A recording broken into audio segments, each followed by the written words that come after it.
மனித வாழ்க்கையிலேயே அதிக துன்பம் தரக்கூடிய ஒன்று பிரிவுகள் தான். தன்னை விட்டு பிரிந்த அல்லது பிரிய துடிக்கு உறவுகளை நினைச்சு தன் வாழ்க்கையில் பல நாட்களை வீணடித்தவங்க தான் நம்மள அதிகம்.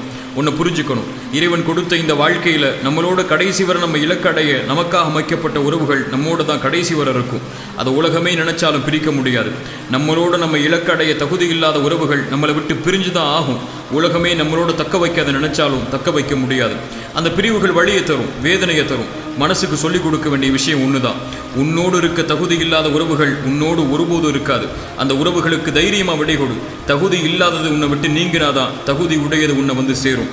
குறிப்பாக இறை நம்பிக்கை கொண்டவங்க பிரிவுகளுக்கு ஒருபோதும் கவலைப்பட மாட்டாங்க. இறை தூதர் சொன்னாங்க, இறை நம்பிக்கை கொண்ட ஒரு மனிதனுடைய செயல் என்னை ஆச்சரியப்படுத்துகிறது. அவர்களுடைய எல்லா காரியங்களும் நல்லதாகவே அமைகிறது. அவர்களுக்கு மகிழ்ச்சி ஏற்பட்டால் இறைவனுக்கு நன்றி செலுத்துகிறான், அதுவும் நலவாக அமையுது.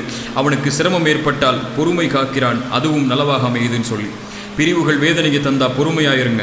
நம்மளோட நமக்காக அமைக்கப்பட்ட உறவுகள் நம்மளோட கடைசி வரை இருக்குங்கிற நம்பிக்கையோட